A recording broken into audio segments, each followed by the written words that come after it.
Habíamos hablado en la clase pasada de esta formulita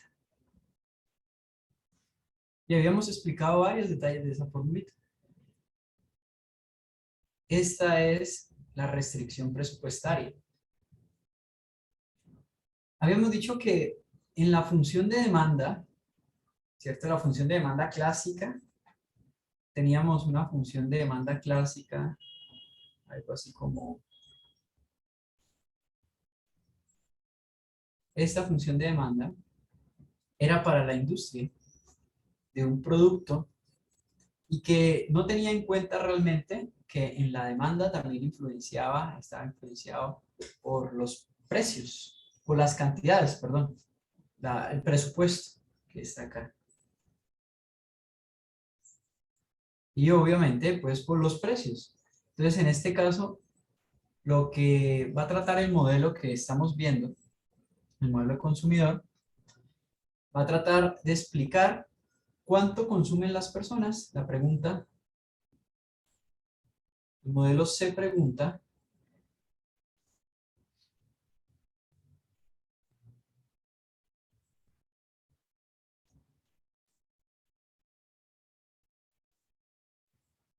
¿cuánto consumen las personas de un bien? De un bien. Y pues para poder llegar a modelar eso, se parte de una economía o un problema donde solo existen dos bienes, el bien X y el bien Y. Pero dijimos también que uno de estos bienes se podría llamar otros bienes y todo el análisis recaer sobre uno de ellos, sobre el X, por ejemplo. Dijimos, por ejemplo, que el precio y M eran variables exógenas del modelo y que Y y X eran variables endógenas y explicamos cuál era la diferencia.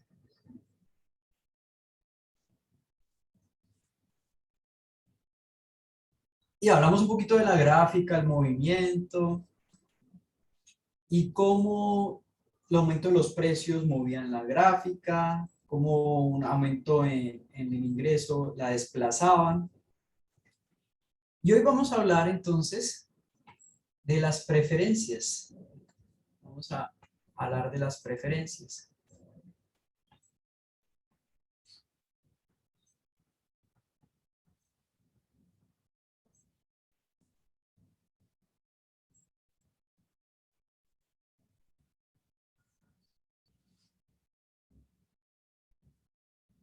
Vamos a hablar de las preferencias. ¿Qué son las preferencias? Vamos a empezar con un concepto llamado ordenación de preferencias.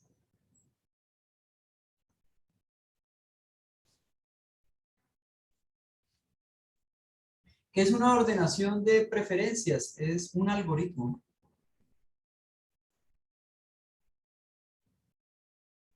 que ordena, un algoritmo para ordenar. O puede ser también, aparte de un algoritmo, una función para ordenar.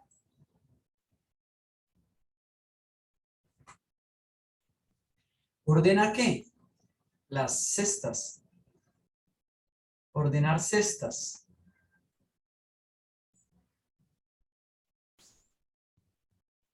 Y lo ordena en comparación del más preferido al menos preferido.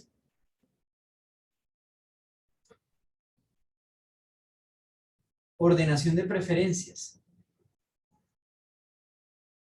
Es un sistema que permite al consumidor ordenar las diferentes cestas de bienes en función de un atractivo o de sus preferencias. Se supone que la persona tiene en su mente esto, o sea, que tiene la capacidad, este es un supuesto, que las personas tienen la capacidad de ordenar sus preferencias.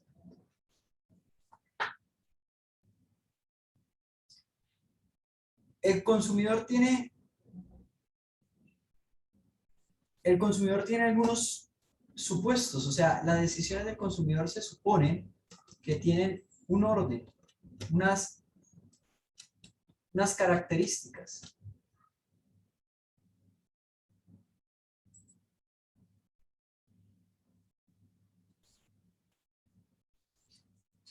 O sea, estas preferencias que tienen las personas, ese algoritmo para ordenar las cestas o esa función que crea la persona para organizar las cestas, recuerden que son cestas, es un conjunto de bienes, ¿no?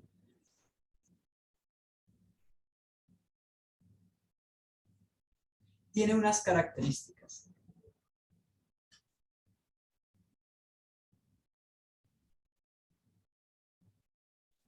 Entonces, ¿cuáles son las características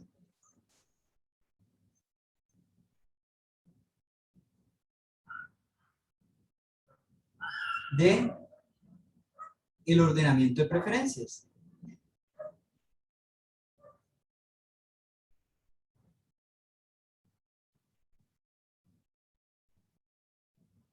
¿Cuáles son las características? Primera, consistencia. Completitud, perdón. Completitud. Consistencia es un supuesto de econometría, ¿no? Completitud.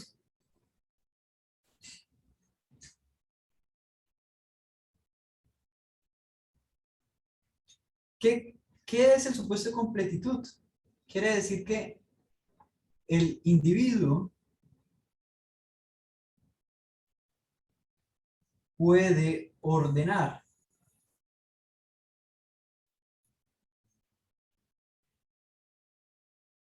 todas las combinaciones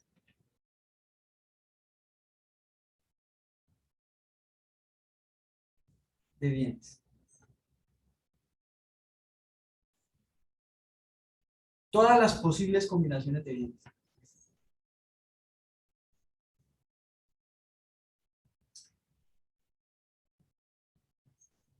Y alguien dice, bueno, pero ¿cómo así? Eso no es obvio, que cualquiera puede ordenar todo. No, no es tan obvio, no siempre se ve. Se supone que el individuo puede decir si la cesta A es preferida a B. O puede decir que la cesta B es preferida a A. O puede decir que la cesta A es indiferente a B.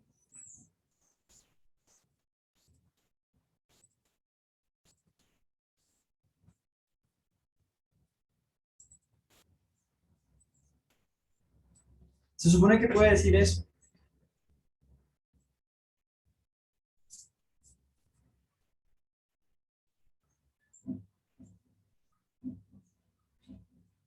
¿Será que hay ocasiones donde la persona no pueda saber eso? ¿Saber identificar eso?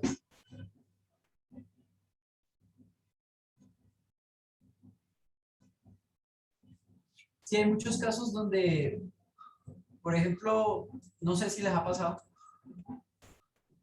donde alguien le pregunta a usted qué quiere comer y dice, no sé, lo van a invitar a comer. Usted dice, no, no sé. ¿Pero qué quiere? Quiere, vamos a suponer que está comiendo empanadas. Dice, ¿pero qué quiere? ¿Qué empanada quiere?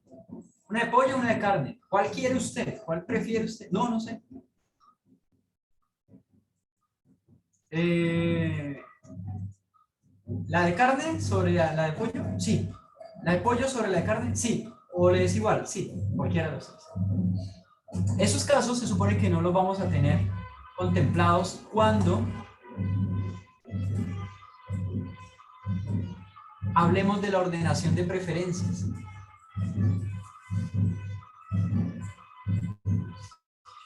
¿Qué otro caso creen que puede pasar esto? ¿Dónde puede pasar esto?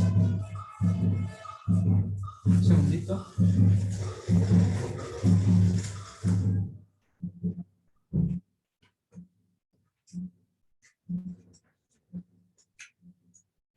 ¿En qué otros casos creen que puede pasar eso? Si yo le doy un producto que usted no conoce, le digo este celular o este celular y usted no tiene ni idea de qué es el celular, Si prefiere un celular o un teléfono fijo, y usted no tiene ni idea, usted es una persona que nunca ha visto un celular o un teléfono fijo, usted sí, usted no tiene cómo juzgarlo. Ojo aquí que la indiferencia es un juicio. El indiferente es, los dos me valen lo mismo, ¿no? Pero para eso yo tengo que tener una valoración del bien. Pero puede ser que un bien, el bien W, no tengamos información suficiente para ese bien. Si para el bien W no hay información, no hay información sobre su valor, para mí, sobre la utilidad, pues yo no lo puedo juzgar. No se puede ordenar. Si yo no entiendo qué es eso, yo debo conocer el bien, cuánto me representa el bien para mí, qué utilidad me representa para mí. ¿Sí? Debo poder hacer eso. Eso se llama completitud en las preferencias o en el ordenamiento de preferencias.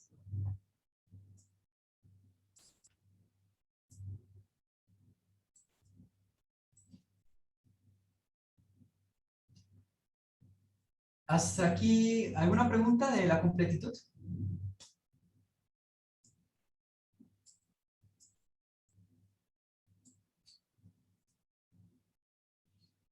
No, señor. ¿No? Claro. Profe, ¿por qué? O sea, si no tengo información del bien, ¿no significa que para mí es como que no tiene valor tampoco? No necesariamente. Puede ser muy valioso y tú no saber qué es valioso para ti. ¿Sí? Eh, esto, a ver, ¿qué ejemplo puedo colocar? No sé, pero una persona puede estar en la selva muriéndose de hambre sin saber que lo que lo rodea son plantas comestibles. ¿Sí? Sería como el ejemplo. No necesariamente tiene que decir que la valoración es cero. No conozco el bien, no puedo valorarlo, entonces no puedo juzgarlo con los demás. ¿Cómo se ordena? Sería como la idea. Puede ser que algún ejemplo sí sea de que no lo conozco y no da valoración para mí, pero no todos son así. Muy bien. Cuanto más mejor.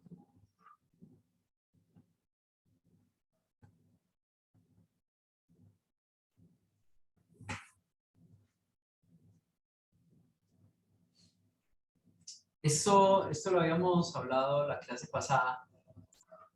No sé si recuerdan con el ejemplo de Juliana que decíamos. Y por allá con Mónica, creo que fue la que preguntamos, Mónica, ¿prefieres más zapatos y camisas o y ella prefería menos? Y yo decía, bueno, es posible que ella prefiera menos, pero acá vamos a trabajar con individuos que cuanto más, mejor.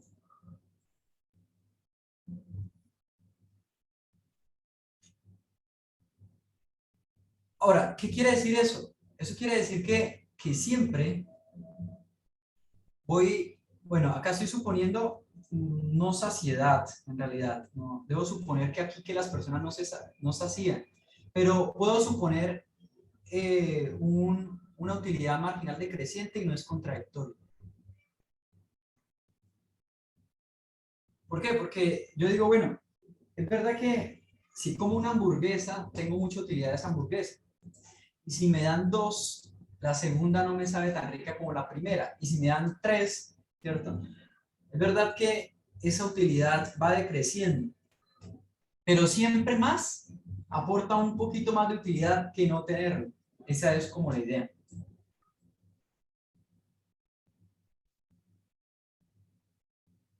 ¿Cierto? Pero aquí estamos suponiendo que no llegamos a ese caso donde llegamos a desmejorar la utilidad. El caso en que ya 4 o 5 hamburguesas haga que se empeore en vez de 2, ¿no? Entonces estamos suponiendo que la persona es capaz de detenerse en el punto donde ya más consumo le resta la utilidad, ¿cierto? En el caso de la comida es el mejor ejemplo para pensar en saciedad que pueda traerle un efecto negativo a la persona, ¿no? Pero en otros casos, ese ejemplo no aplicaría o no sería tan fácilmente. Por ejemplo, el dinero. Entre más, mejor. Pero si yo tengo mucha plata, mucho dinero, 1.000.000 más no representa tanto como el 1.000, como dice la canción, ¿no? Mi primer millón. Si yo soy un coleccionista de carros, ante más, mejor. Pero de pronto cuando tengo 1.000 carros, un 1.001 ya no representa lo mismo, pero es mejor. En el caso de la comida existe esa pregunta de, venga, pero es que si yo me paso de comer o de tomar, si yo empecé a tomar y me tomé, no sé, para hablar de la cerveza, que hicimos un ejemplo de eso, 20 cervezas, pero después de la 15 me empecé a sentir muy mal, eso disminuía la utilidad. Sí, eso es verdad, eso es un buen punto para no creer que todos los individuos, cuanto más mejor, pero vamos a suponer que el individuo es capaz de detenerse, que tiene un máximo, que ahí se detiene, que ya después de eso sencillamente no es posible consumir. Sería como el caso de un bartender que sea responsable y que diga, usted ya no toma más, ya después lo va a empeorar, ¿no? Y vamos a analizar esto del punto desde abajo, o sea, el punto desde donde más es mejor. Eso es lo que vamos a analizar. Todos los puntos de consumo donde más aumentan la utilidad, si es un bien. Esa sería la idea.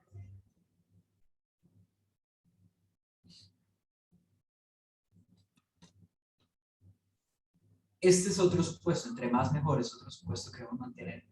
Hay otro supuesto llamado la transitividad.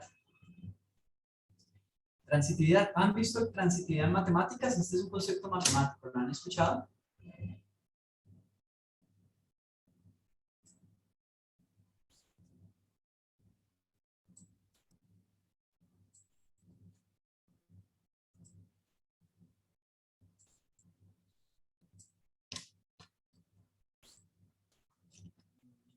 No.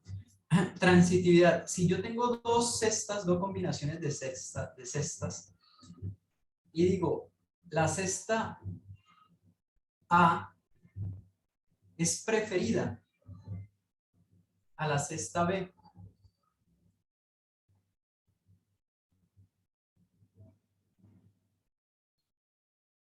Y al mismo tiempo digo, pero si comparo la cesta B, es preferida a A. Perdón, a A no, ahí sería una contradicción. A C.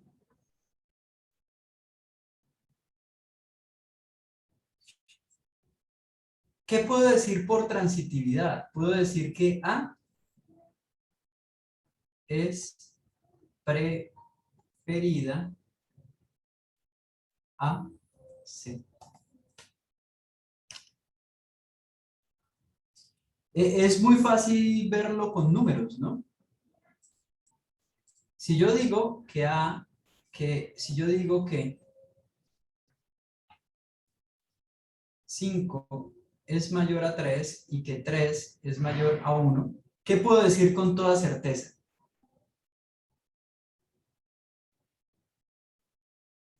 Que 5 es mayor a 1. Por transitividad.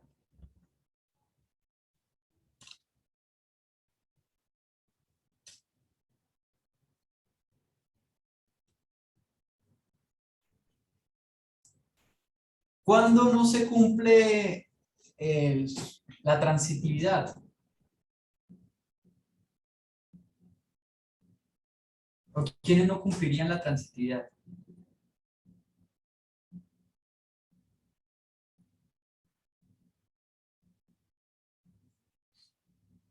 Por ejemplo, los niños.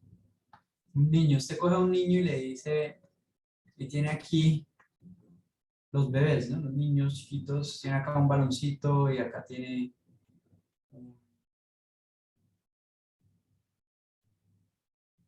esto debería ser un oso.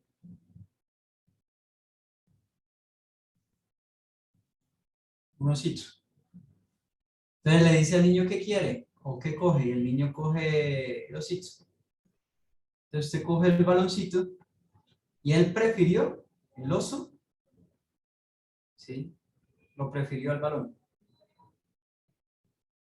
Y usted coge el balón, empieza a jugar y el niño, no, ya quiere el balón. Si el niño va cambiando, esta relación va a ir cambiando, ¿no? Entonces él dice, yo prefiero, puede decir, yo prefiero 5-3 y prefiero 3 a otro objeto. Pero si me cambia la relación aquí de 5, ya me dice, no, es que 5 es menor a 3. Entonces es como si cambiara el uso al balón. O sea, si yo no puedo organizar mis preferencias y mantenerlas, eh,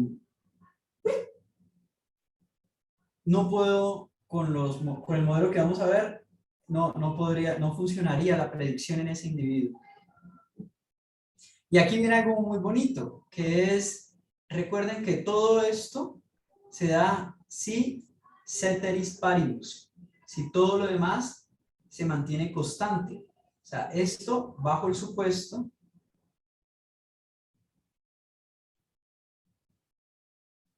que todo lo demás se mantenga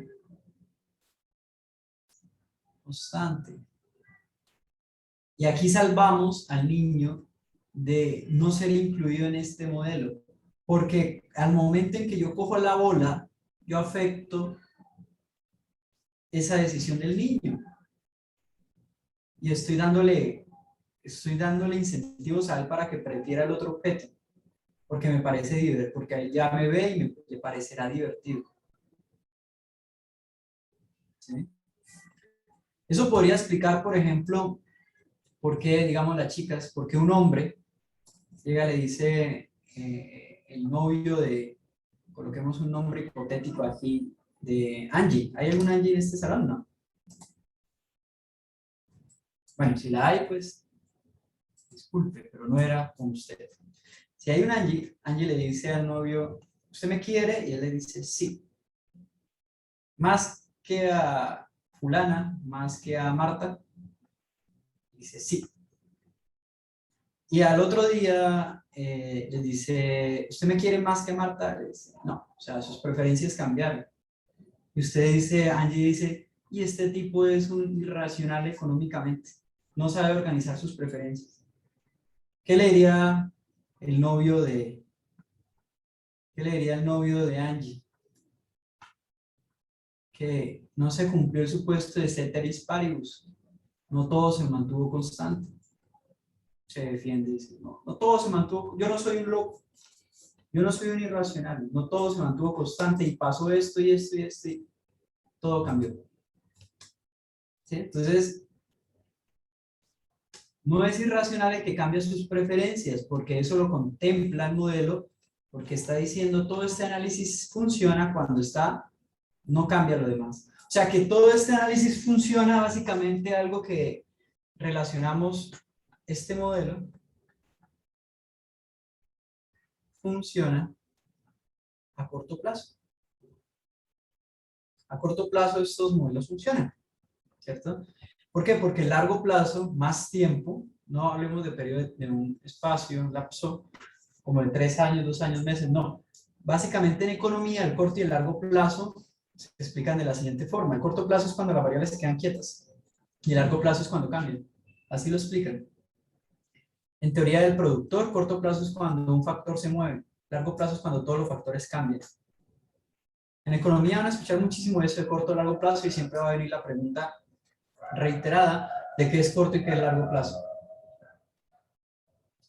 Básicamente no es, puede ser corto plazo 10 años porque no cambió nada en la economía.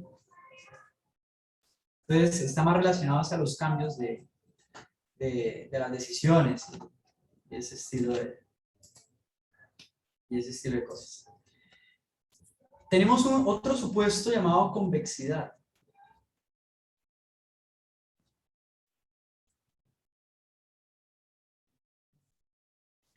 ¿Qué quiere decir la convexidad? Que combinar es mejor que los extremos. Combinar es mejor que los extremos, nos dice la convexidad. Eso es lo que nos dice la convexidad. Combinar es mejor que los extremos.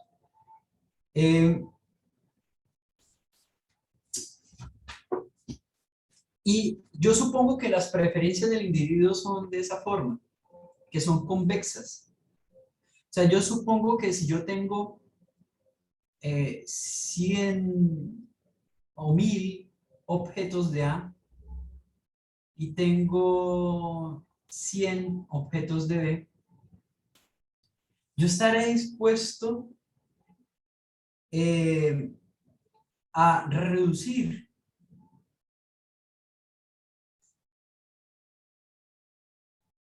bastante de lo que tengo en exceso por un poco de lo que tengo en escasez.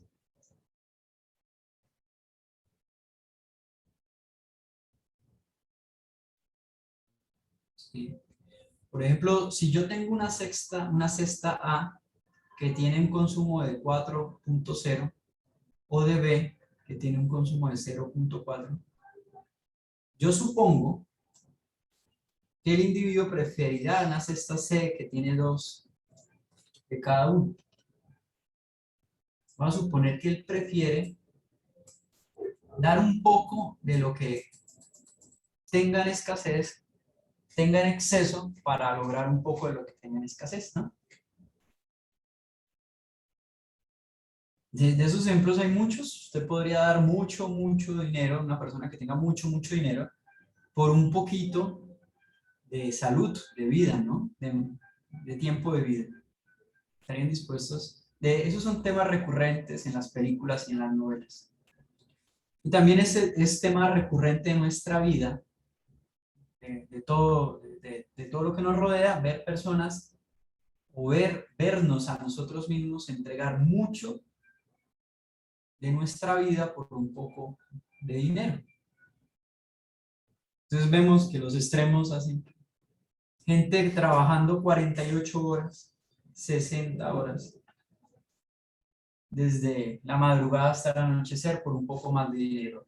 Personas que viajan a otros países a trabajar muchísimo más de lo que trabajarían acá, y a dormir y a tener 2, 3 trabajos y a tener condiciones para poder ahorrar, para tener un poquito de dinero de eso que es tan escaso en el país donde vienen. Y también vemos el otro caso, personas con mucho dinero que son capaces de dar cualquier cantidad de dinero por un poquito más de vida, cuando eso es lo que le falta, un poquito más de tiempo y de vida.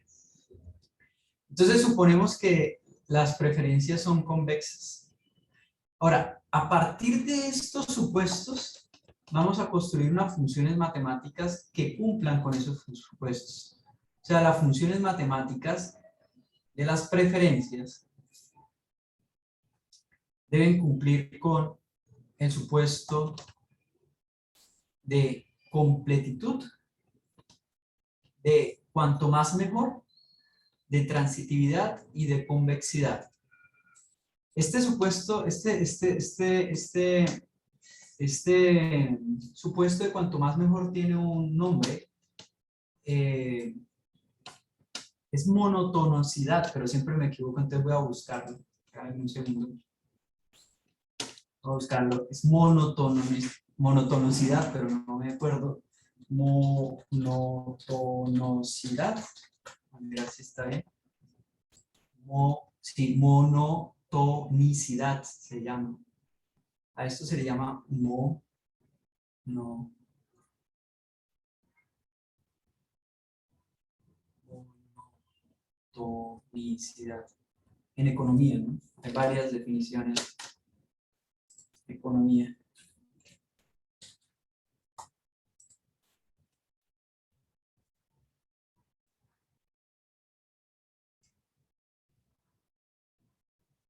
Ah, sí. Monotonicidad. Se llama ese supuesto. En el libro guía no lo encuentra como monotonicidad, pero en muchos otros libros sí se encuentran como es. Entonces, cuanto más mejor, se supone que si yo agrego un poquito más, la utilidad va a ser mayor, por lo menos igual, pero nunca inferior. Eso es lo que nos dice. Eso es lo que nos dice ese supuesto de monotonicidad. Ahí están los 4 supuestos: completitud, monotonicidad, transitividad y convexidad. Ahora vamos a ver la magia que han hecho los economistas a través del tiempo.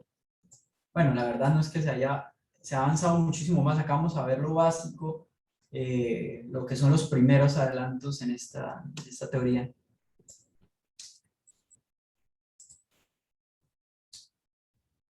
Y vamos a ver un poquito la formalización.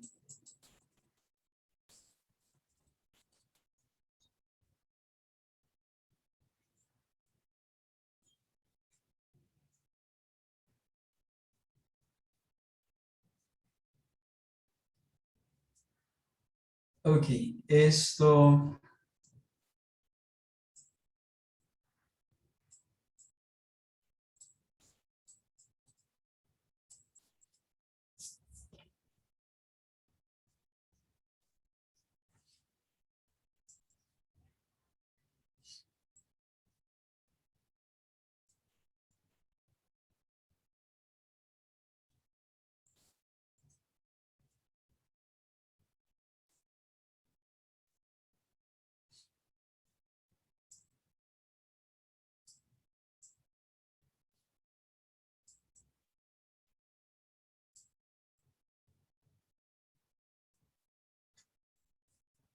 Bueno, ahora, hay un concepto que dijimos la clase pasada, que ya lo hemos escrito. Acá dice preferencias y la clase pasada lo mencionamos. Hay un concepto que es una curva de indiferencia. La curva de indiferencia es una función. Entonces, la curva de indiferencia es una función matemática que representa todos los puntos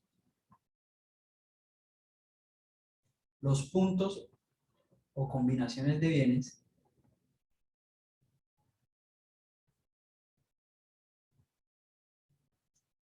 donde el consumidor es indiferente. O sea, donde el consumidor le da lo mismo lo uno y lo otro. Y esa curva de indiferencia es muy importante, ya que me va a decir qué es preferido y qué no es preferido.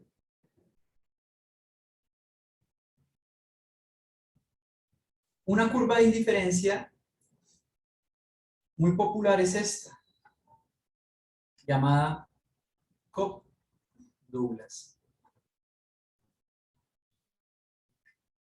La Cobb-Douglas.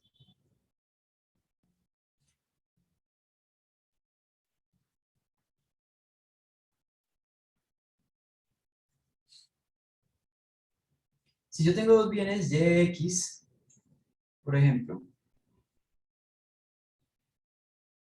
es una curva de indiferencia. Si una curva de indiferencia es Cobb-Douglas, indicaría que todos los puntos que estén sobre ella, todas las combinaciones de bienes que estén sobre ellas, tienen la misma utilidad.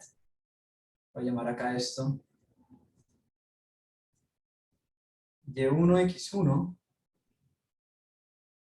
tendrá la misma utilidad que Y2x2, que Y3x3, que Y4x4.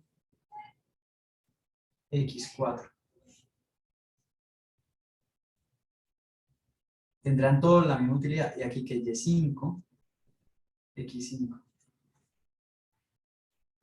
Toda la misma utilidad. Esta es Cobb-Douglas. ¿Cuándo se suele usar esta curva de indiferencia Cobb-Douglas? Se suele usar cuando los bienes analizados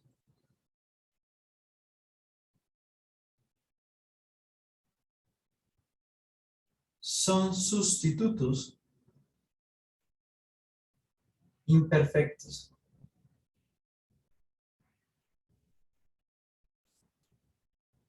se suele analizar cuando los bienes analizados son sustitutos imperfectos.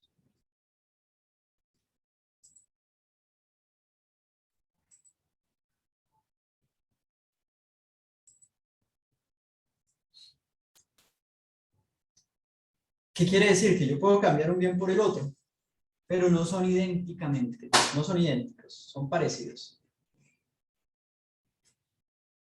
Esta es una curva de indiferencia, pero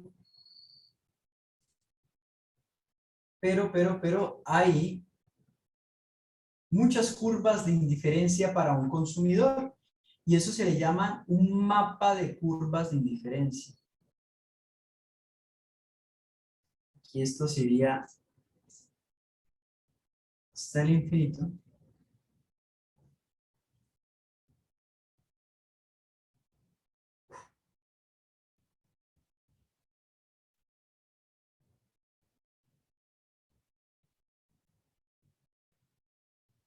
Un mapa de curvas de indiferencias.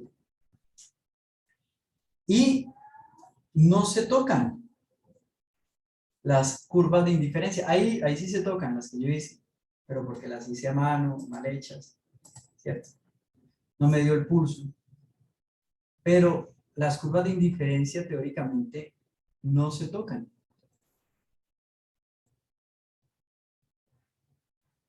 Serían paralelas, ¿no? Entre ellas. Nunca se van a tocar. Entonces, un conjunto o un mapa de curvas. Un conjunto, un mapa de curvas de indiferencia no se tocan. ¿Qué son?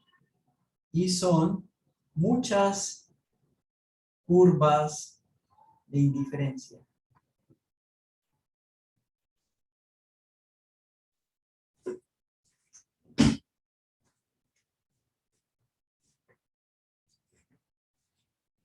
¿Para qué sirve la curva de indiferencia? Bueno, si yo llego a ubicarme en alguna de estas curvas de indiferencia, pongamos voy a dibujar acá la roja.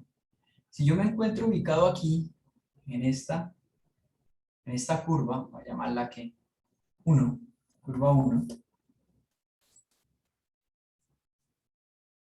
Muy bien, es una buena pregunta. No te la voy a contestar ya. Al finalizar la clase, si no te la he contestado, pues la contestes. Seguramente ahorita lo vas a entender. Anderson pregunta ¿cuál es la curva de indiferencia que debemos utilizar? Entonces hay muchas curvas de indiferencia, pero imaginémonos que nos encontramos ubicados acá. Esta curva de indiferencia tiene una utilidad. Todavía no le metamos número a esto. Tiene una utilidad. En cualquier punto de esta curva de indiferencia, como el individuo es indiferente en el consumo, quiere decir que tiene la misma utilidad en cualquiera de esos puntos. La utilidad de consumir A es igual a la utilidad de consumir B en una curva de indiferencia. Utilidad con U, se nota.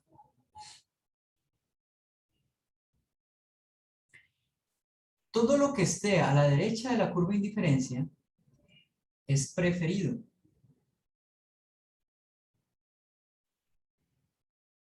Todo lo que esté hacia la izquierda o hacia abajo de la curva de indiferencia es no preferido.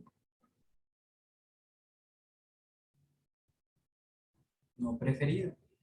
Y hacia la derecha es preferido. Esta curva de indiferencia tiene una combinación de sextas. Entonces, para ubicarme en esta curva de indiferencia es porque yo estoy consumiendo este nivel de A y este nivel de B. Para ubicarme en esta curva de indiferencia, porque consumo este nivel de B, perdón, este nivel de Y y este nivel de X, y aquí también este nivel de Y y este nivel de X. O sea, tengan en cuenta que cada puntico donde se encuentran ahí es porque hay un consumo detrás. O sea, que si me encuentro en la utilidad 1, curva de indiferencia 1, es porque hay un consumo detrás de una cantidad específica de bienes. ¿En dónde debo ubicar la curva de indiferencia? ¿Debe ser más a la derecha, más a la izquierda?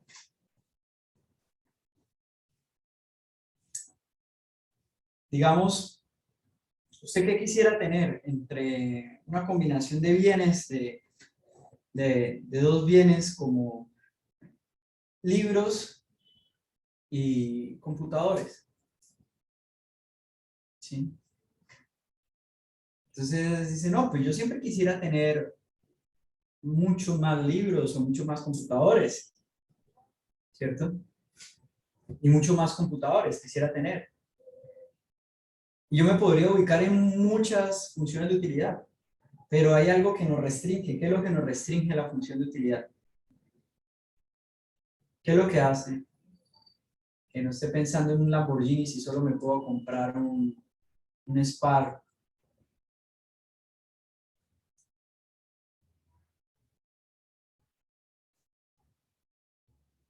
¿Qué lo hace? El presupuesto.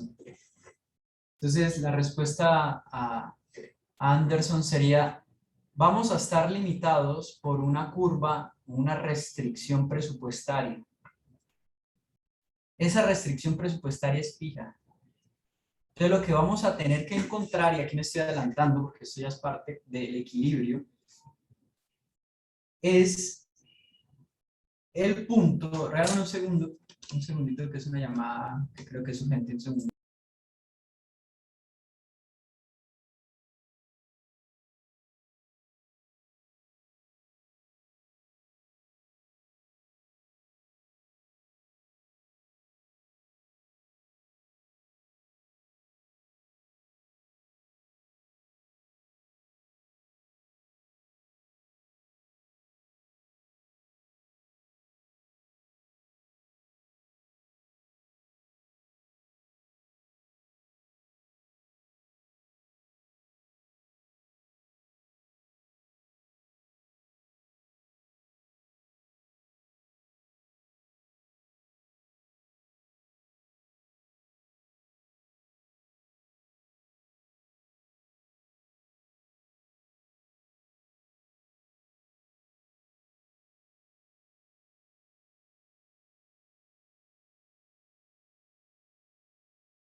Listo, muchachos, muchas gracias. Esto, ok, estamos diciendo que había muchas curvas de indiferencia, pero la pregunta, ¿en dónde me ubico en la curva de indiferencia? Está sujeta a la restricción presupuestaria. Entonces, entonces alguien dice, bueno, entonces siempre voy a terminar consumiendo un punto de la restricción presupuestaria. No, porque por ejemplo, aquí como lo estoy mostrando, hay una curva de indiferencia que es en este caso Cobb-Douglas, que tiene una forma de Cobb-Douglas. Y eso indica que la persona va a maximizar en el punto donde tangencialmente se encuentre más a la derecha de la restricción presupuestaria. O sea que puede ser que este punto que estoy señalando acá de la esquina de la línea azul no sea óptimo, porque este punto lo va a tocar una curva de indiferencia de pronto muy a la izquierda, tangencialmente, ¿cierto? Va a tener por aquí una. Entonces voy a tratar de ubicarme en el punto que lo toque más hacia la derecha.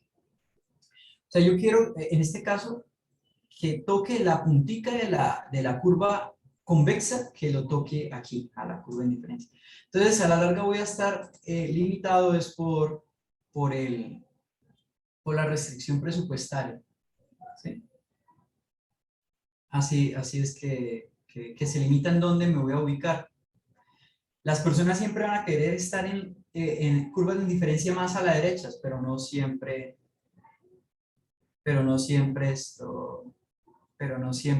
es posible. ¿Sí? Ahí está el caso del muchacho que quiere de novia una oji azul, una mona alta, ojalá con pasaporte europeo, pero no le alcanza. No le alcanza. ¿Sí? Esa sería la idea. La restricción presupuestaria no le alcanza. Ahora, miremos por qué esto es una curva de indiferencia que cumple con todos los supuestos que habíamos solicitado. Entonces, pensemos de atrás para adelante. Convexidad. Combinar es mejor que los extremos. Combinar es mejor que los extremos. Convexidad. ¿Será que esta curva cumple con el supuesto de convexidad? Alguien diría, claro, profe, esta es una función convexa hacia arriba, ¿cierto? Convexa, cóncava, convexa hacia arriba. Cumple, es convexa, sí, pero con el ejemplo que hicimos de los extremos, ¿será que cumple? ¿Qué opinan ustedes? ¿Será que es convexa o no es convexa?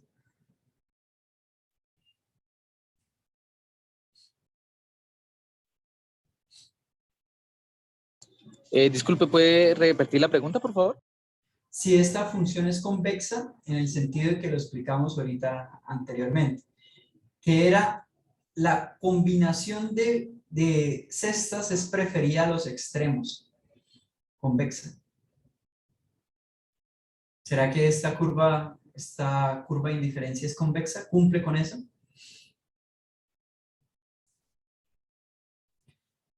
Coloquemos dos extremos, A y B.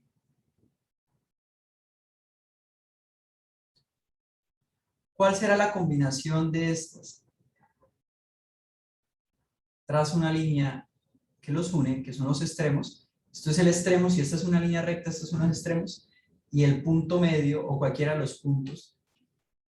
Pregunto, ¿cualquiera de los puntos de esa línea es preferido a los extremos?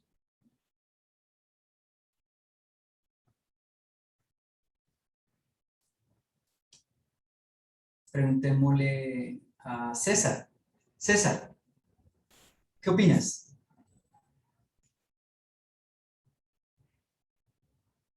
No, profe, no sé. Muy bien. Brian, ¿qué opinas, Brian? ¿Será que los extremos son menos preferidos que cualquier combinación entre ellos, como nos dice la convexidad? Pues los extremos sería como el punto inicial y punto final, ¿no? Pero si esto es una curva de indiferencia, ¿será que hay forma de saber si el punto C, o por ejemplo otro punto aquí, el punto D o el punto E, son preferidos a A y a B? Lo que nos dice el supuesto es, cualquier ordenamiento que sea una curva de indiferencia debe ser convexa. Debe tener convexidad. ¿Qué quiere decir que sea convexa? Que los extremos no son tan preferidos como las combinaciones. Entonces acá tengo una curva en diferencia y estoy probando si es convexa en el sentido de arriba. Entonces 1, 2 sextas. Y digo, ¿será que los puntos medios son preferidos a los extremos o no? Sí, profe. Sí, Se ha profe. dicho que los puntos Sí, que profe. estaban a la derecha eran preferidos. Muy bien, Daniel. Se dijo que la curva de indiferencia hacia la derecha o hacia allá eran preferidos. O sea que aquí estamos bien. Cumple ese supuesto. Al trazar la línea recta dije, este A y B, ¿cómo son A y B? ¿Quién es mayor que quién? Entre A y B, entre la utilidad de A y la utilidad de B. ¿Es la misma utilidad? Muy bien, es la misma utilidad. Pero cualquier utilidad como la utilidad de D, comparación con la utilidad de A, es mayor la utilidad de B. En cualquiera de esos puntos. Aquí estoy haciendo. Entre la utilidad de D, entre la utilidad de D es mayor a la utilidad de A. Y cualquier combinación de eso.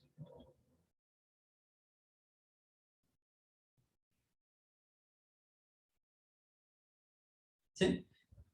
Ahora, pero siempre va a cumplir. No, no siempre va a cumplir. Miren eso. ¿Qué pasa si mi curva de indiferencia es así? Hagámoslo de una...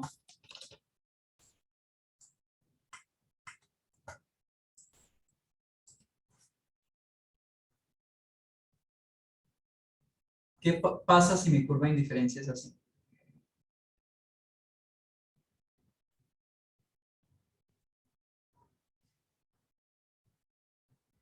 A y B. Si esa es mi curva de indiferencia y yo uno una línea recta, porque cualquier combinación de esto, veo que los extremos, ¿qué pasa con los extremos? ¿Son preferidos al medio?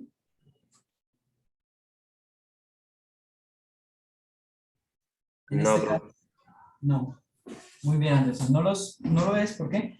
Porque está en la parte de no preferido, que es la parte de la izquierda. Hacia acá, recuerden que acá está el 0, que no es preferido. Entonces, no toda curva, no toda rayita que hagan ustedes allá va a funcionar. Van a funcionar solo algunas.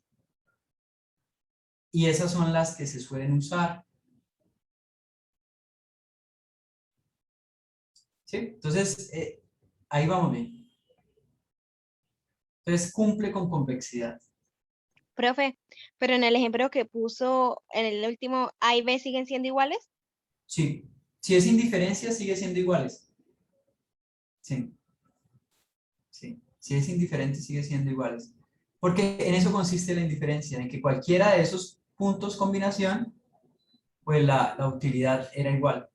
Pero si se une y cojo una combinación de estas dos canastas, que será aquí, o aquí, o aquí, resulta ser que no es preferido a los extremos. Entonces, esa no cumple. No cumple.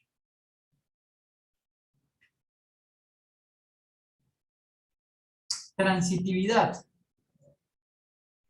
Vamos a mirar si acá se cumple eso de transitividad.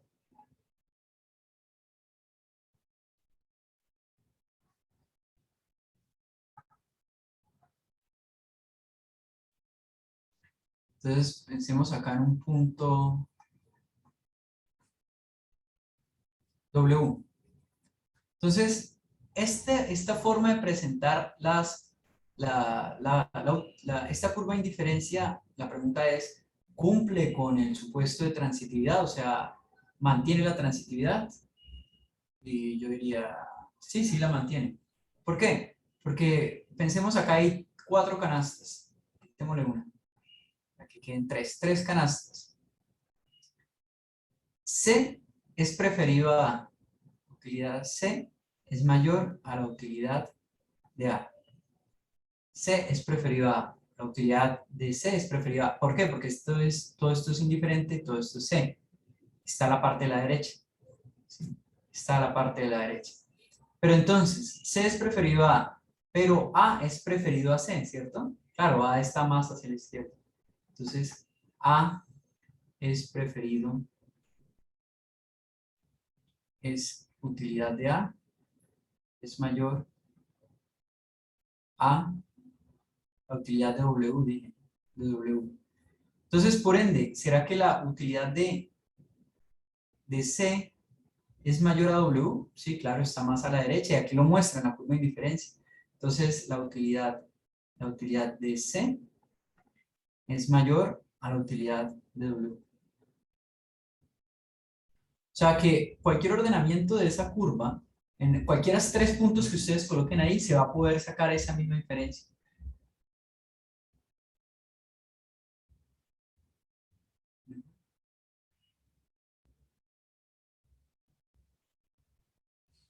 Ah, ¿todas cumplen con esa curva? No. ¿Todos cumplen con ese supuesto? No, no necesariamente.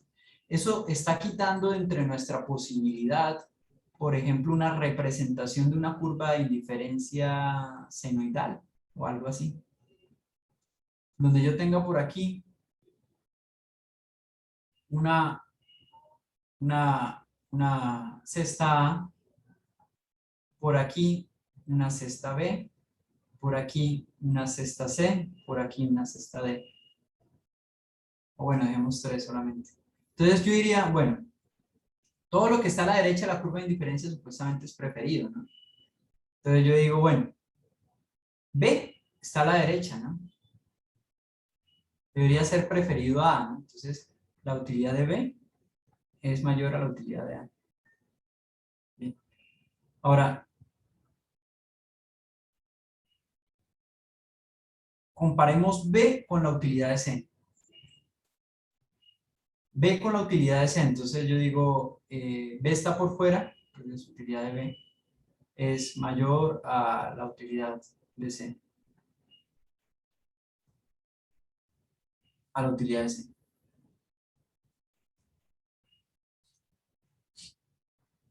Bueno, en este caso no tengo dos, no tengo alguien, tengo dos menores, ¿no? ¿Y qué hago entre estos dos? Por ejemplo, ¿qué podría decir? Acá está. Entonces, ¿qué hago entre estos dos? ¿Qué hago entre A y C? ¿Quién es preferido a quién? Entre A y C. Aquí ni siquiera puedo comparar A y C. ¿Quién es mejor entre A y C? C está más a la derecha que B y más a la derecha que A. Pero C no es preferido a B, como lo dijimos acá. C no es preferido. Es B preferido a C, ¿cierto?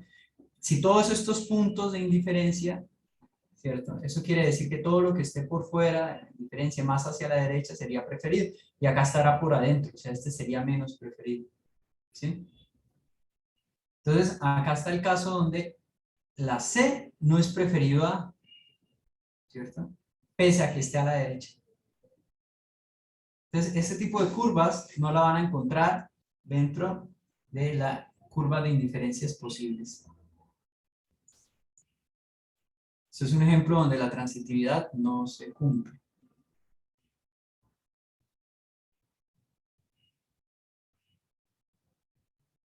Ok, monotonicidad, cuanto más mejor. Esta curva tampoco cumple cuanto más mejor. Yo puedo ir aumentando de los dos bienes YX, ¿cierto? Puedo ir aumentando, pensemos aquí en una línea aquí de 45 grados. A medida que voy aumentando, debería pasar a mejor, ¿no? Pero aquí vemos solo el punto de partida en este tramo, que voy aumentando, y no es preferida la canasta. Hasta que llegue a romper esto y aquí ya es preferida una a la otra, ¿cierto? Pero en este punto, en este primer punto, aunque aumente, no es preferida. Miremos aquí, cuanto más mejor. Si estoy en el punto A y aumento un poquito de Y, paso acá. Está dentro del conjunto de preferidos. Si estoy en el punto A y paso a X, estoy acá. Paso al punto de preferidos. ¿Cierto? Entonces cumple, cuanto más mejor, o es monótona. Completitud es que va a poder decir quién es preferido y quién no es preferido en cualquier punto. Entonces alguien dice, venga, pero aquí qué es preferido y qué no. Bueno, ahí es verdad que no se sabe. Lo que pasa es que suponemos que esto es infinito, ¿no? O sea, teóricamente esto es infinito. O sea, se supone que es capaz de abordar cualquier punto del plano es capaz de separarlo entre preferido, no preferido e indiferente. Y ahí tenemos los supuestos, explicación de los 4 supuestos de las preferencias. No sé si hay alguna pregunta.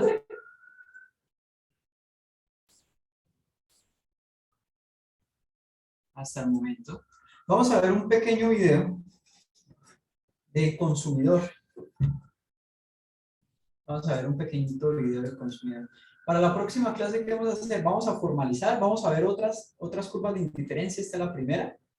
Vamos a ver por lo menos otras dos curvas para que queden 3, la de completitud y la de sustitutos perfectos, complementarios y sustitutos perfectos.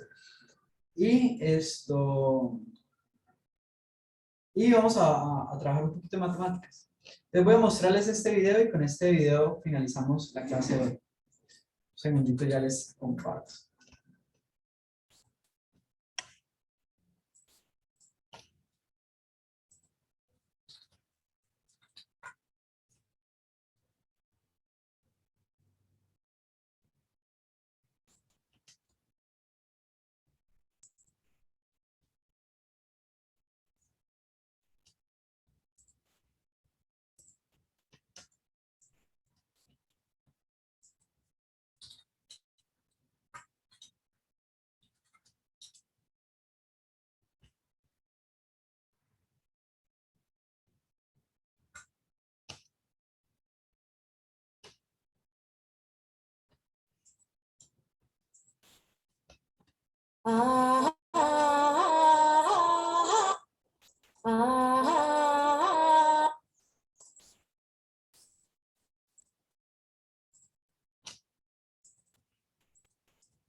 Si hay patrones de razonamiento y análisis, ¿por qué no los habría de irracionalidad?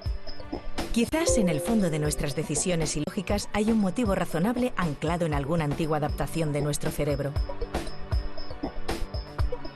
Dan Ariely, desde el Massachusetts Institute of Technology, se sirve de herramientas de la psicología y la economía para explorar los comportamientos humanos más cotidianos.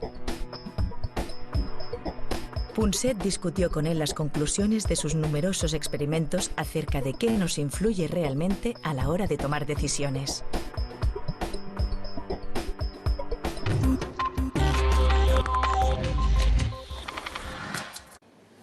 Dan, well, Dan, mira a tu alrededor. ¿Ves todos esos productos que has estado estudiando y que reflejan la psicología de la gente cuando los compra? En tu libro fantástico, y tanto en la edición americana como en la española, hay historias que casi conmueven, ¿no? De cosas que ocurren en lugares como esto. Por ejemplo, te voy a poner una historia que es tuya. Y yo lo probé ayer para ver si era verdad o si era mentira. Tú dices que si estamos en un restaurante y hay un plato muy caro, pero muy, muy caro, nadie pedirá ese plato. Pero si en cambio ese plato está al lado de otro plato que no es tan caro, pero que también es caro, con lo cual los márgenes de beneficio son muy altos para el restaurante, la gente elegirá este segundo plato. Sí, la gente elegirá el segundo. En la economía estándar asumimos que todos tenemos un precio de reserva. Asumimos que en cualquier experiencia vital sabemos exactamente lo que vamos a pagar y si alguien nos pide un poco más no lo compraremos, pero si nos pide un poco menos sí. Aunque tomamos decisiones sobre precios cada día, en cada minuto del día, si reflexionamos en lo que esto representa, nos daremos cuenta de lo difícil que es tomar esas decisiones. Por ejemplo, un trozo de chocolate. Lo tenemos en la boca, lo paladeamos, lo olemos, tiene una nuez. La experiencia es muy familiar, pero ahora le pregunto, ¿cuánto placer nos da en términos de dinero? ¿Cómo cuantificamos todo esto? Es muy difícil, por muy familiar que sea la experiencia, por mucho que comamos chocolate cada día durante 3 años, no tendremos una idea mejor sobre cómo fijar el precio. ¿Qué hacemos? Pues establecemos otras trampas. Y entre esas trampas nos basamos en decisiones pasadas y en precios relativos. Opciones y más opciones. Estamos rodeados de alternativas. ¿Por qué elegimos un producto y no otro? ¿Basamos nuestras decisiones en procesos puramente racionales? Imaginemos al señor Spock, comandante de la nave USS Enterprise de la serie Star Trek, yendo a comprar chocolates. El señor Spock nació en el planeta Vulcano y en su mente no existen emociones que contaminen su racionalidad. ¿Cuál de estos deliciosos chocolates comprará el señor Spock? Para decidir, emplea su razonamiento inmaculado, sin dejarse llevar por las emociones. Luego de asignar valores matemáticos a las distintas propiedades de los chocolates y de hacer un cálculo para establecer cuál le dará un mayor beneficio, el señor Spock elige el bombón que comprará.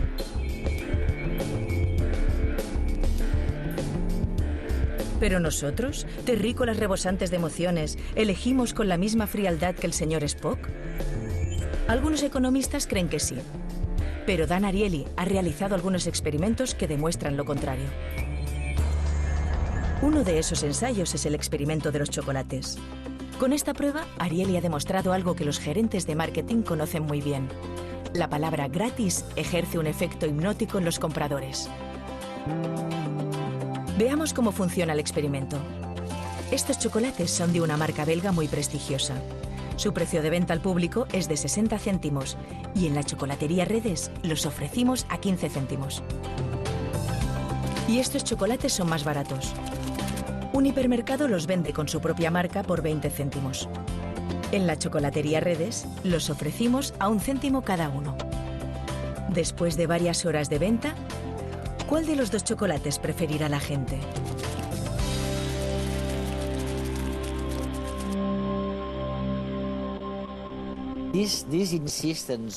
Esta insistencia en la relatividad es innegable, ¿no? Bueno, imaginemos que tenemos que elegir entre 2 mujeres para tener una cita. Una chica es morena y divertida. Y la otra es rubia y no tan divertida. Imaginemos que es difícil elegir entre las dos. Pero luego resulta que tenemos otra mujer que se parece bastante a la morena, aunque no es tan divertida. Nunca elegiremos a esa tercera mujer, pero su existencia hará que la morena divertida sea mucho más atractiva, no solo en relación con la morena no tan divertida, sino también en relación con la rubia. Lo increíble de todo esto es que en las escuelas nos enseñan, bueno, de todo, ¿no?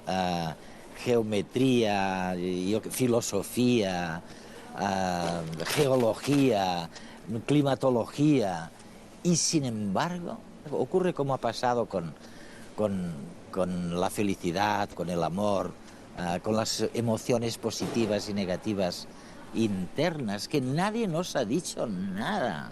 O sea, lo hemos tenido que encontrar solitos. Y ahora nadie nos dice, por ejemplo, en la escuela, por qué no voy a elegir el plato más caro, pero en cambio sí voy a elegir preferentemente sobre otro casi tan bueno, pero muy barato, otro más caro, no tan caro como el primero. It is time we could... Ya es hora, ¿eh? Ya es hora. Ha llegado el momento de que algunas de estas cosas nos las enseñen en las escuelas, ¿no? ¿Será posible un día o es demasiado difícil? Hay una forma de ser racional y millones de formas de ser irracional. Por lo tanto, pensar que podemos enseñar a la gente a que supere todos los problemas quizás sea demasiado. Sin embargo, yo creo que podemos enseñar a la gente a que sortee algunos problemas, sobre todo los más importantes. En este sentido, podemos pensar en tres enfoques. Uno es que podemos reconocer ciertas trampas, por ejemplo, la gratuidad. Podemos reconocer que cuando algo es gratuito, quizá habría que pararse a pensar. Podemos enseñar a la gente a que solemos hacer las cosas por costumbre. Podemos pedirle que estudie sus costumbres de vez en cuando. En segundo lugar, nosotros no podemos hacer nada cuando alcanzamos esa situación, pero podemos aprender a sortearla. Por ejemplo, si vamos hambrientos a un supermercado, compraremos demasiada comida. Por supuesto, si lo hacemos una vez, tendremos que saber que no tenemos que volver a hacerlo. En el momento en que estamos hambrientos, compramos demasiado. Compramos todo. Sí, demasiado. ¿Qué podemos hacer? Si la emoción del hambre nos embriaga, será demasiado tarde. Pero si lo entendemos, quizá no iremos nunca al supermercado hambrientos. Compraremos por internet o haremos una lista y la seguiremos a rajatabla. Por lo tanto, no se trata tanto de superar el error como de aprender a sortearlo. ¡Hola! Aquí tenemos chocolate belga. Che, del bueno, ¿eh? En la chocolatería de Redes lo venderemos a 15 céntimos. Y aquí tenemos un chocolate más barato. ¿Qué chocolate? Porque le han puesto el nombre de chocolate. Y nosotros lo venderemos a 1 céntimo. Vamos a ver qué prefiere la gente.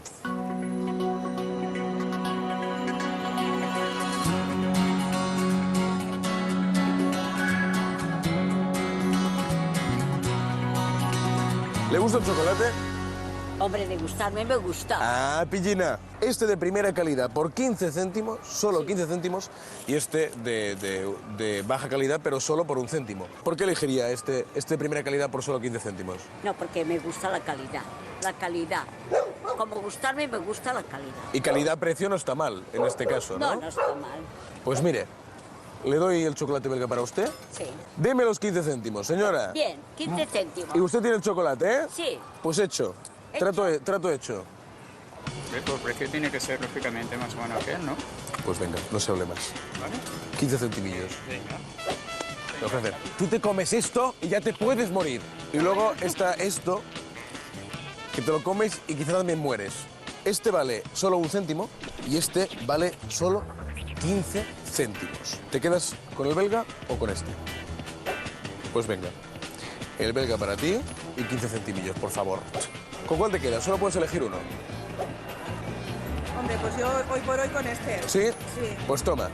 Chocolate belga, que los belgas si algo tienen es que de chocolate saben un rato. Chocolate de un hipermercado, seguro. ¿Y por qué he elegido este? Porque debe ser más bueno. Si es más caro, será más bueno. Si es más caro, será más bueno. Digo yo. Pues muchísimas gracias. Y que lo disfrute. Vale. Venga, hasta luego. A usted. 100 personas han pasado por la chocolatería Redes y el resultado de las ventas ha sido el siguiente. 73% eligió los chocolates de la marca prestigiosa. 27% eligió los chocolates de la marca más barata. Hasta este momento hemos visto que la gente ha elegido con una cierta dosis de racionalidad. Ahora, la chocolatería Redes va a ofrecer un pequeñísimo descuento a sus clientes. Veamos qué sucede. Chocolatería Redes entra en rebajas. Señoras y señores, os rebajamos todo 1 céntimo. El chocolate belga, que antes estaba por 15 céntimos, ahora queda por 14 céntimos. Y el chocolate de más baja calidad, que estaba antes a 1 céntimo, queda a nada, a gratis. Gratis. Qué palabra, nene. Gratis. Gratis. Vamos a verlo. Tenemos chocolate belga de primerísima calidad por 14 céntimos o chocolate de segunda calidad, una presentación más sencilla, pero gratis. ¿Con cuál te quedas? Gratis. ¿Es gratis? Pues cógelo. Gracias. Venga, disfrútalo. Hasta luego. 14 céntimos o gratis. Tú eliges. Gratis. Vale. Pues nada, gracias. Disfrútalo. Chocolate belga, primera calidad, pero 14 céntimos. Chocolate segunda calidad, presentación más sencilla, pero gratis. ¿Con cuál te quedas? ¿Con el gratis? Pues cógelo tú misma. Gracias. Hasta luego. Pues cógelo. Muchas gracias. Así de fácil. Belga, primera calidad, 14 céntimos. Segunda calidad, pero gratis. ¿Con cuál te quedas? Muchísimas gracias. Y para ti. Venga, cuídate. Adiós. Otras 100 personas han pasado por la chocolatería Redes y el resultado de las ventas esta vez ha sido muy diferente. Solo el 31% de los clientes eligió la marca prestigiosa y el 69% se decantó por el chocolate gratis. ¿Qué ha sucedido? ¿Por qué se han invertido los porcentajes de venta de los chocolates? ¿No hubiese sido más racional que nuestros clientes hubiesen elegido los chocolates por el mismo margen de preferencia? Gratis es un reclamo irresistible, es un dedo en la llaga emocional, una fuente de excitación irracional. Gratis nos alegra una tarde de compras, incluso en los casos en que ni estábamos interesados en obtener ese regalo. ¿Qué es lo que tiene el concepto gratis que lo hace tan tentador? ¿Por qué sentimos un impulso irracional de lanzarnos a coger un artículo gratis, aunque no sea lo que realmente queremos? Los humanos sentimos un miedo intrínseco a perder y el verdadero atractivo del concepto gratis se halla vinculado a ese temor.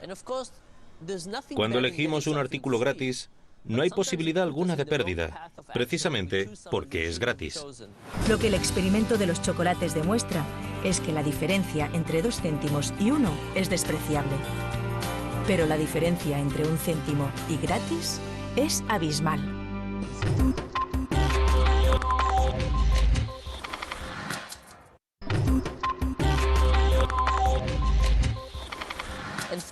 Finalmente, la tercera categoría es ¿cuál es el papel del gobierno en nuestras vidas? Imaginemos que hay algo demasiado complicado para nosotros. Ahorrar, la salud, los grandes problemas que no podemos resolver, etc. ¿Debería el gobierno hacer algo para ayudarnos? ¿Debería el gobierno crear algún tipo de política que tenga en cuenta nuestras carencias como seres humanos y nos ayude a ser mejores?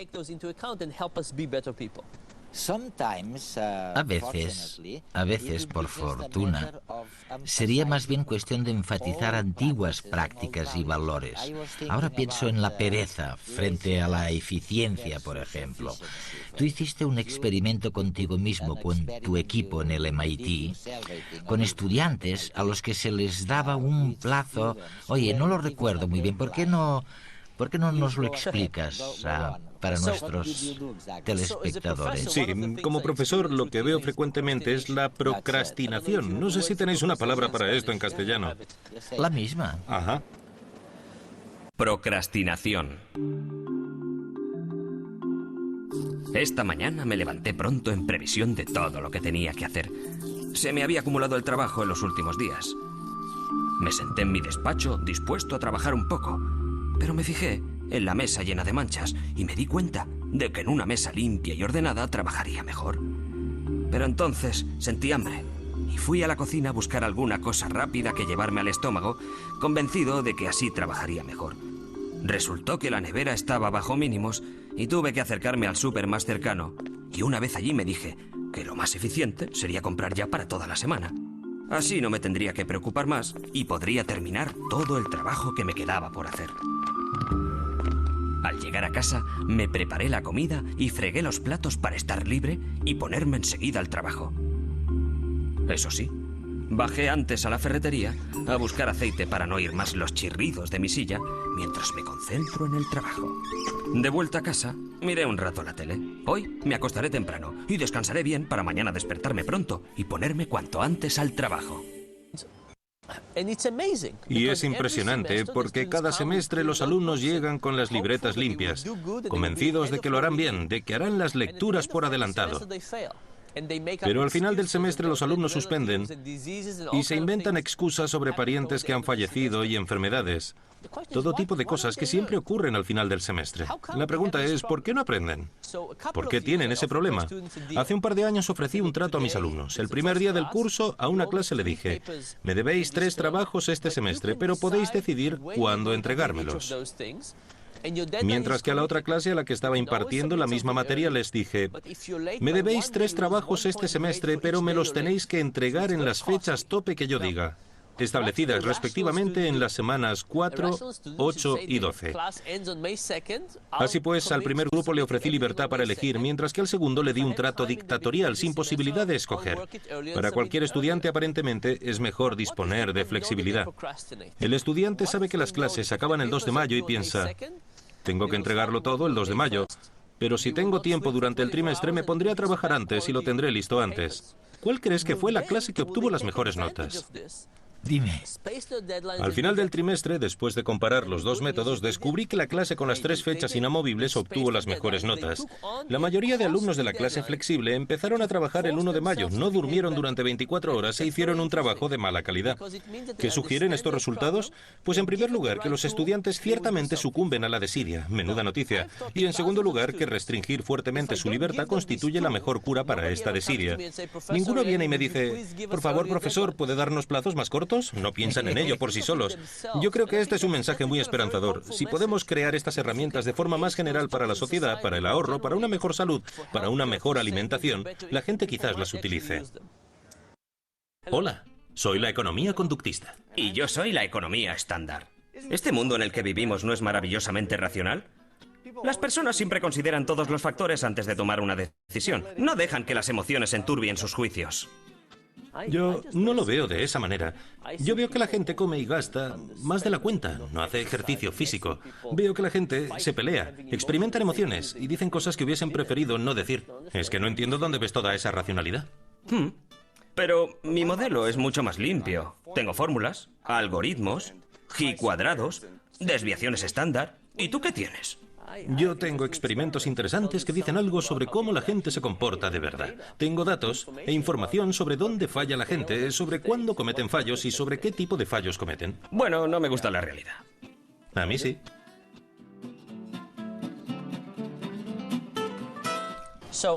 Bueno, una de las cosas más interesantes que descubrimos fue sobre el papel de las expectativas y cómo conforman la experiencia. Hicimos un estudio en el que le dimos a la gente 2 cervezas pequeñas y les dijimos, si usted nos dice cuál prefiere, le daremos un vaso grande. Había una normal y otra con vinagre balsámico. Aquellos que no lo sabían prefirieron la que contenía vinagre balsámico. Esa es la verdad. A otro grupo les dimos las mismas jarras, con vinagre y sin vinagre, pero les dijimos, esta tiene vinagre y la otra no. Y cuando la probaron no les gustó nada. No importa cuánto la probaron, pero no les gustó nada. Este experimento nos dice que cuando esperamos que algo sea malo, la experiencia no puede borrar esta expectativa y la realidad puede ser incluso peor. También es bastante interesante cuando pensamos en los precios. Hicimos lo mismo con bebidas isotónicas y con calmantes. Le dimos a la gente calmantes caros y calmantes baratos y medimos su dolor con electroshocks. La gente que compró los calmantes más caros se sintió más aliviada. Sí, mientras que la gente que pagó menos pensó que los calmantes no eran eficaces y por consiguiente no lo fueron. Cuando experimentamos la realidad, pensamos que experimentamos una realidad objetiva, pero no lo es, porque la realidad en parte es una combinación de lo que hay dentro y de lo que hay fuera. Es una combinación de ambas cosas. Fantástico, ¿eh?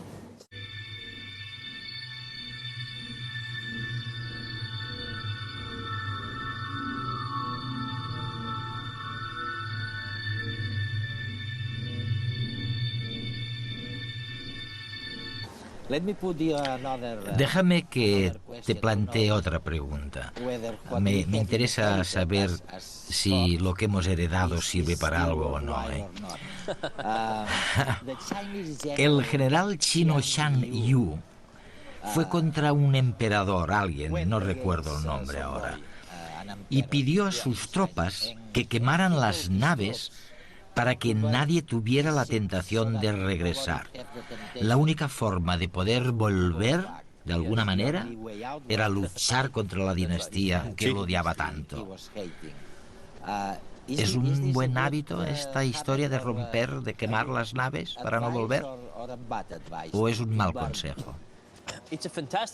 Es un consejo fantástico.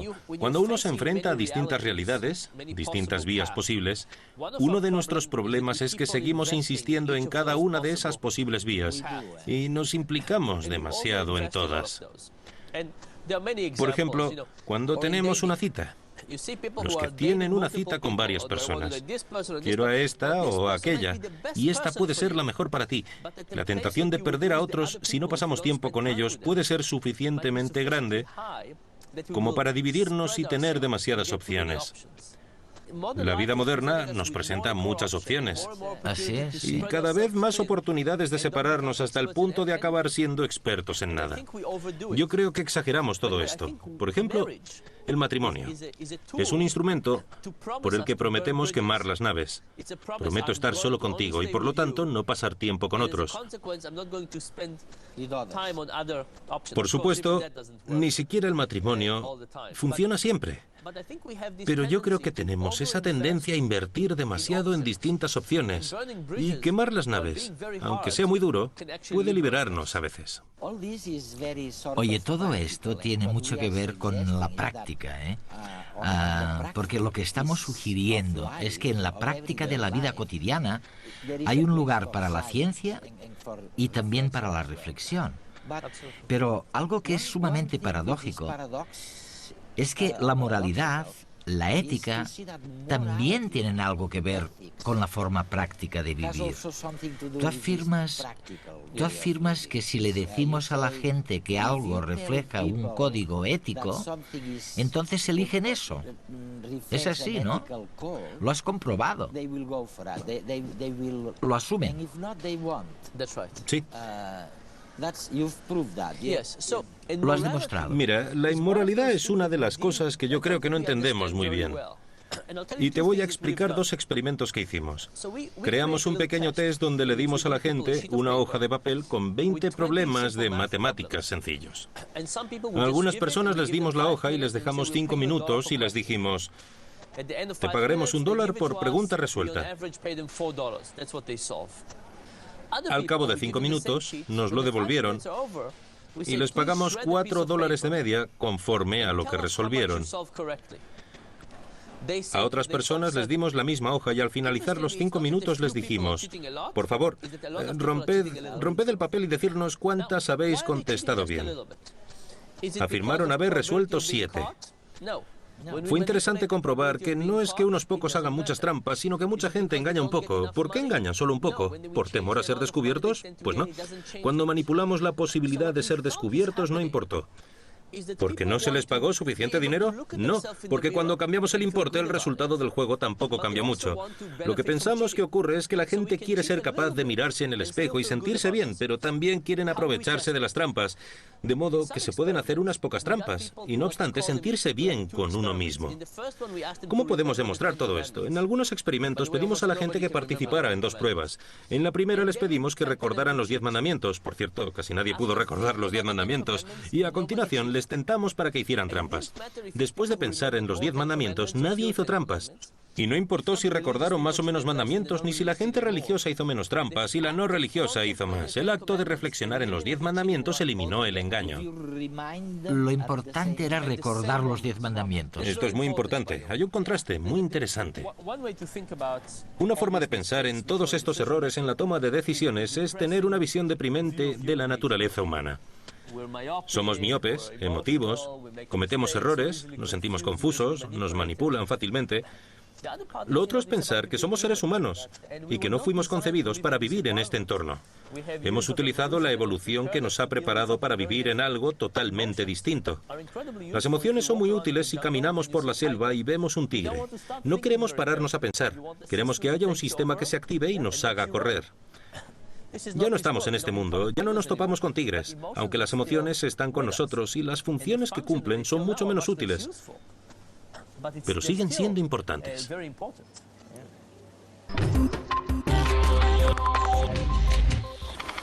Bueno, menos mal, ¿no? Yo estoy seguro que pensarán lo mismo que yo. Menos mal que alguien, aunque sea en el MIT, en Boston, está pensando en que realmente la gente de la calle, hasta ahora, ha tomado decisiones que le concernían muchísimo, nada le podía concernir más que su vida interna, y ni sabía lo que le pasaba dentro de su cuerpo cuando estaba enamorado, o cuando iba a comprar algo, o cuando iba a devolver un producto en un supermercado, porque la ciencia, increíblemente, no se había aplicado a la vida ordinaria de la gente.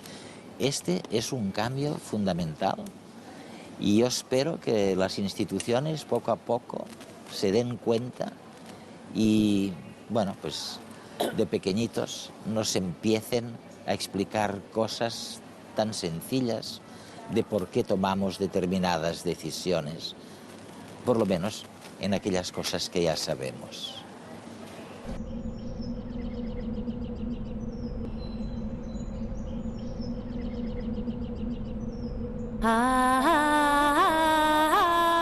Bueno, con esto terminamos la clase de hoy.